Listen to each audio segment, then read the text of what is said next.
Será que você está sem energia ou o que te falta é uma boa recuperação?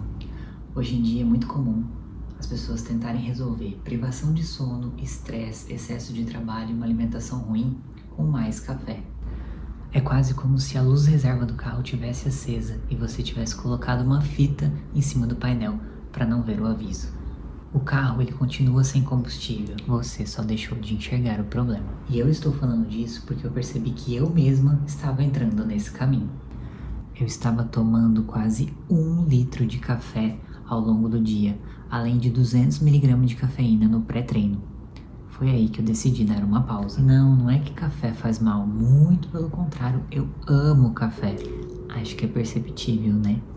Hoje eu quero falar um pouquinho sobre café, cafeína, estimulantes, tolerância, recuperação e o porquê eu decidi parar de tomar cafeína por um tempo.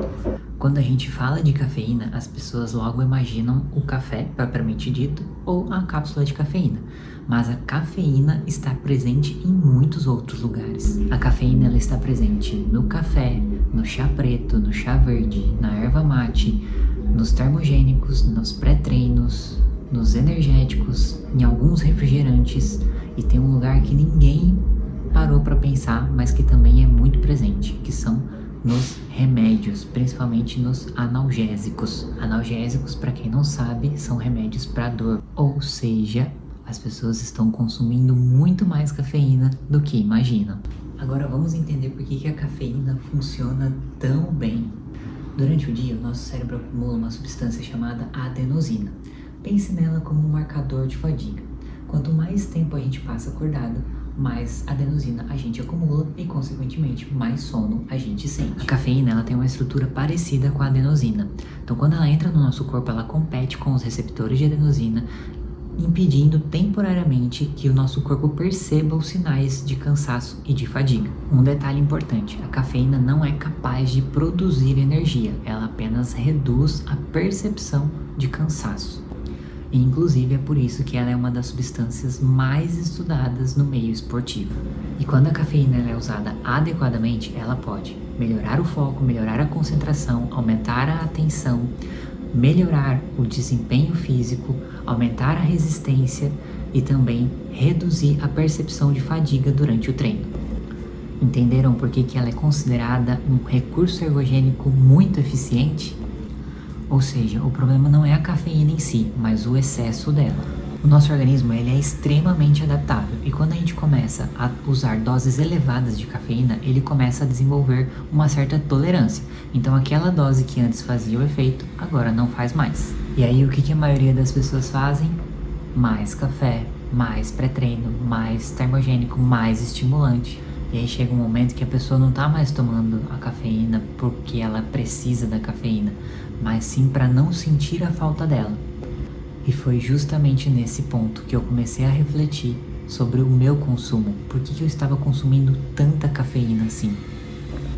E aqui é onde a gente volta à pergunta que eu fiz no início. Será que você está sem energia ou está te faltando recuperação? Porque como eu falei, às vezes a gente tenta resolver com o café coisas que poderiam ser resolvidas com melhores hábitos, como por exemplo, higiene do sono, maior quantidade de horas de sono, melhor qualidade de sono, uma melhor alimentação, tentar diminuir o que está causando estresse ao longo do dia, praticar exercício físico, ou seja, todos hábitos de vida mais saudáveis. E aquela tal história, a cafeína ela pode até potencializar um estilo de vida mais saudável, mas ela não substitui um estilo de vida saudável. No meu caso, eu percebi que eu estava consumindo uma quantidade muito alta de café e que isso inclusive estava atrapalhando a qualidade do meu sono.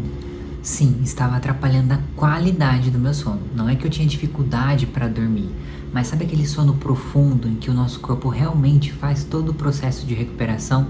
Eu não estava atingindo ele com frequência. E atrapalhou a recuperação, atrapalha todo o resto. Sem uma recuperação adequada não existe hipertrofia, não existe emagrecimento, não existe performance, não existe saúde. Então eu resolvi fazer uma pausa estratégica. Primeiro eu fui reduzindo a quantidade de cafeína, começando pela cápsula de cafeína que eu tomava de pré-treino.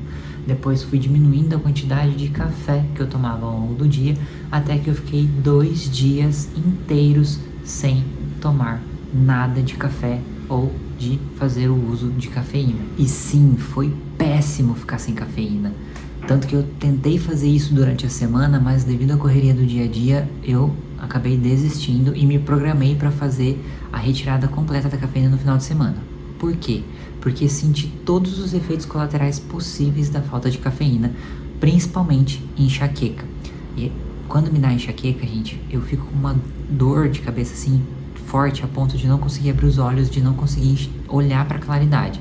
E aí como que eu vou fazer para dirigir, para ir dar as aulas presenciais? Não tem como. Então eu me programei e fiz a retirada da cafeína no final de semana, que eu sabia que eu ia poder ficar em casa tranquilinha, de boa, tá? Então sim, senti os efeitos colaterais, sonolência, falta de atenção, dor de cabeça, mas fiz isso para melhorar a minha questão da tolerância, ou seja, para eu voltar a sentir os efeitos da cafeína com doses menores. Tanto que, inclusive, eu já voltei a tomar café. Estou tomando café aqui falando com vocês, mas agora eu estou tomando apenas 200 ml de café por dia.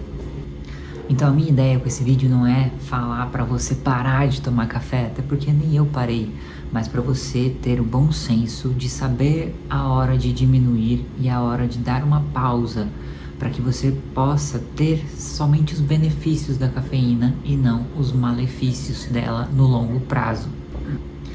Eu quero que você pense no café como uma ferramenta para te ajudar a ter melhores hábitos de vida, mas não que ele seja usado como uma muleta que pode, inclusive, estar atrapalhando a sua qualidade de vida.